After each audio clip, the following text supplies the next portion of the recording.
سر من أسرار تتبيلة الفراخ المشوية هتخليها طالعة معاكي دايبة ومستوية وطعمها لذيذ جدا جدا، أحلى كمان من اللي بنشتريها من بره، مع شوية حاجات كده هتخلي الطعم حكاية.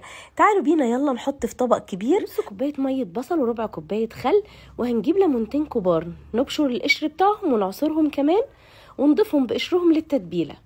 ويلا بقى نضيف عليهم كمان معلقة صغيرة من البصل باودر، توم باودر، فلفل اسود، بهارات فراخ، ونص معلقه صغيره جنزبيل باودر وقرفه، وكمان مرقه فوريه. وما تنسيش اهم حاجه في الموضوع نص معلقه صغيره من ملح الليمون، ومعلقه كبيره بابريكا مدخنه، وربع كوبايه زيت، معلقه كبيره صويا صوص، وكمان معلقه كبيره هوت صوص ومستردة، واهم حاجه معلقه من العسل الابيض. قلبي ده كله مع بعضه كويس. المكونات اللي احنا حاطينها دي هتعزز معاكي الطعم وتخلي الفراخ طريه ومستويه ولونها حلو قوي. هنحط بقى لكل فرخه معلقه كبيره من الملح ونقلب كويس. انا هنا بقى حاطه الفراخ مسحبه، يعني ما فيهاش عظم خالص، غسلها كويس ومنشفاها كويس جدا. هنزلها بقى في التتبيله الخطيره اللي احنا عملناها دي، ويا سلام بقى لو تسيبيها ليله قبليها في التلاجة.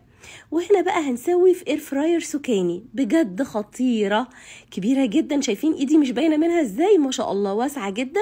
حط بقى الجريل بتاعها ونزل بقى قطع الفراخ بعد ما اتبلت وقعدت في التتبيله مده كويسه. انا عامله فرختين وما شاء الله خدتهم مستريح جدا.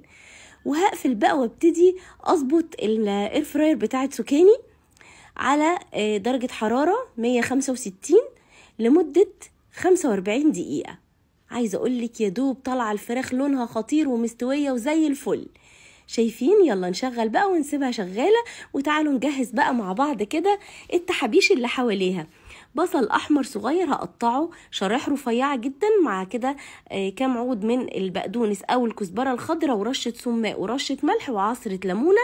ويلا بقى ادعكي البصل كويس جدا جدا وقلبي معاه الكزبره الخضراء. يا سلام بقى، عايزه اقول لكم البصل ده بيبقى طعمه حكايه، بصوا خطير. وهجيب بوله فيها نص كوبايه كده من الكاتشب على معلقه كبيره من الهريسه، وابتدي اقلبهم مع بعض كويس قوي. وتعالوا نجيب بقى عيش، انا استخدمت العيش السوري، هحط عليه بقى. يا خبر على الصوص ده خطير، بيخلي العيش طعمه حلو قوي. هنا خلاص الاير فراير بتاعت سكاني، يا سلام. بصوا بقى، شايفين؟ تحفه والله، ما اخدت وقت، بجد خطيره خطيره خطيره، عجبتني جدا. هنستخدمها مع بعض في حاجات تانية كتير الفتره اللي جايه. ولو ما عندكيش اير فراير فتقدري تعملي اللي احنا عملناه ده في الفرن عادي جدا جدا. هحط بقى عليها البصل وبطاطس محمره، ويا سلام، وجبه خطيره في ساعه الا ربع كانت معموله وجاهزه. شايفين؟ فراخ دايبه ومستويه وطعمها لذيذ جدا، والتتبيله يا جماعه خطيره. وما تنسوش فيها ملح الليمون نص معلقه صغيره، هتخلي معاكي الفراخ تحفه. شايفين الجمال؟ يلا مستنيين ايه؟ جربوا وقولوا لي رايكم في التعليقات، وهستنى تطبيقاتكم كمان. يلا بسرعه، كنتوا طلبتوا مني وصفه للفراخ المشويه، يلا بينا بقى جربوا دي وقولوا لي رايكم ايه، وقولوا لي كمان رايكم في اير فراير سكاني. يلا اشوفكم على خير ان شاء الله، والسلام عليكم ورحمه الله وبركاته.